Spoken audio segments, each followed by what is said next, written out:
Hello, everyone. Happy fourth Sunday of Easter. Today, the story I'm going to tell shifts from St. Paul, who we're going to come back to because his stories are so wonderful and he's so important in our life. But today, I'd like to switch to St. Peter. Now, after St. Paul converted, and there were people who were very angry with him for doing that, but the persecution against the church more or less calmed down. And so people weren't out to kill Christians or get them arrested, at least not as much as they had been. So St. Peter goes around preaching the gospel. And he goes to this town, and he's relatively close by to this town called Joppa. And in Joppa, there lived a woman whose name was Tabitha. And Tabitha was very much loved by everyone. She was an older woman, a widow. She did great things with cloth and things like that, sewing. And she was very good to people. And she was very sick and died. And the Christians there were very upset, but they knew that St. Peter was relatively close by. So they sent people and asked them to come to Peter and ask him to come to pray over Tabitha.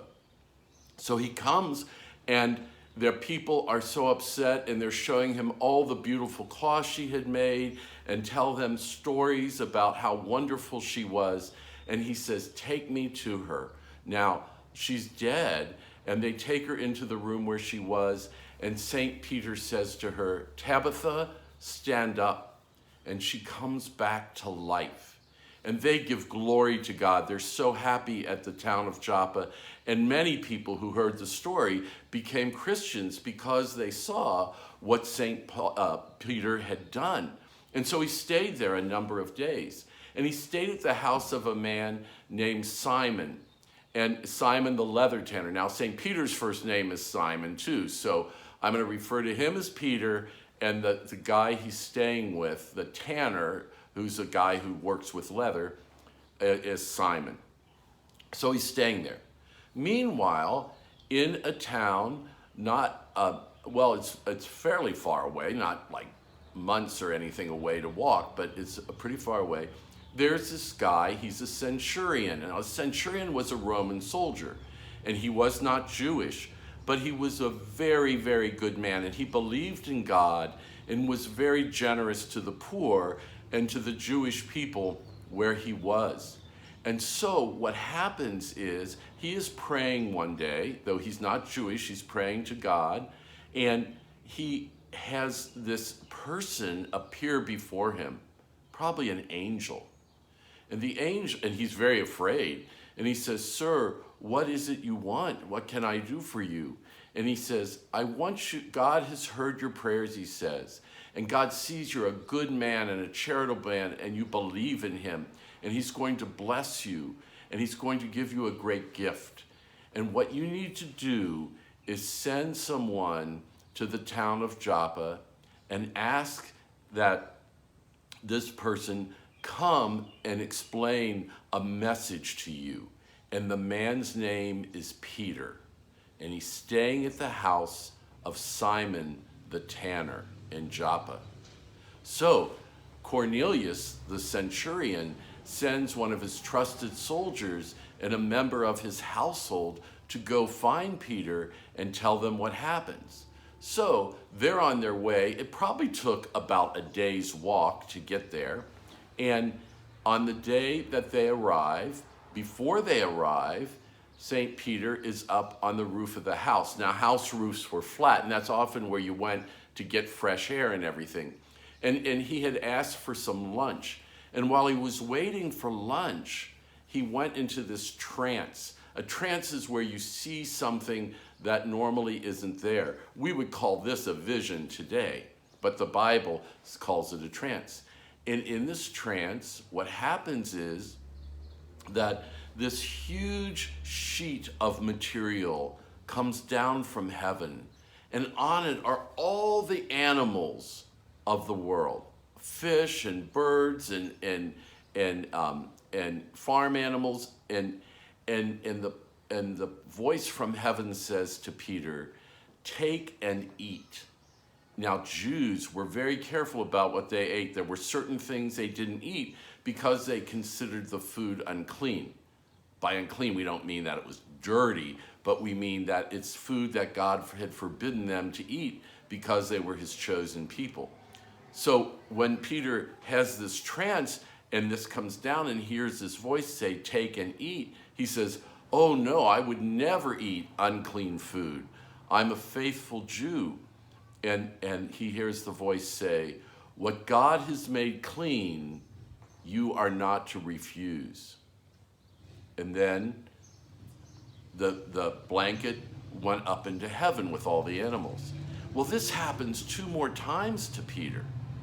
And he's like, when he finally comes out of the trance, he's like, what is the meaning of that? What's the purpose that this would come down and tell me to eat this food? And he still can't figure it out.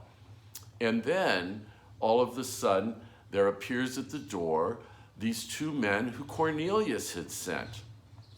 And so they came and they asked for Peter, and Simon the tanner went up on the roof and got Peter and said, "Hey, there's some guys downstairs. They need to talk to you right away." So he goes down and he says to them, what can I do for you? And they said, "Cornelius, the centurion in our town, had a vision, and this person said to him to come and get you and bring you to him right away." And so Peter's like, "Well, okay, that sounds like I should do this."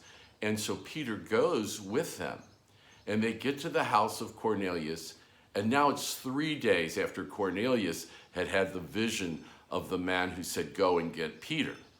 So Peter goes and says, "Hello, I'm Peter, and normally I'm a good and faithful Jew, and I wouldn't go in the house of a Gentile." A Gentile was a person who wasn't Jewish. And so he says, "But God told me in a vision I should listen to this, and God spoke to you and sent these people to me. And so now I am here in your house. What is the question you have? Why is it you need me?" And Cornelius said, "Well, 3 days ago, actually right at this time, around 3 o'clock in the afternoon, I was praying, and God said I should send for you, and you would tell me a message, and that message would bring us salvation to my household." A household is like everyone who lives there. In those days, there would have probably been, Cornelius would be the head of the household, and there would be his kids and his wife, and then their kids, and his wife, and their children, and then their families would probably be there, and then there would be servants. And then back then, people didn't understand slavery was wrong, and so they had slaves too. So it would be pretty many people in this house.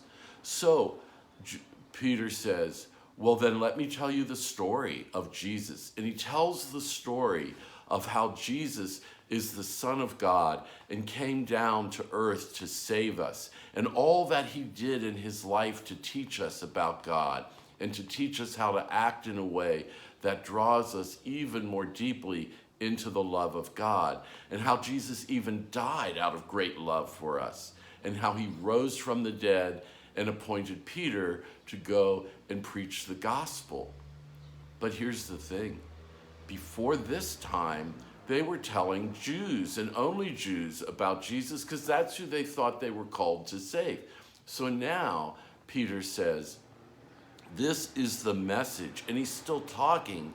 And all of the sudden, the Holy Spirit comes upon Cornelius's household, and they begin to speak in tongues. And it becomes very clear that they have received the Holy Spirit, even though they aren't Jews.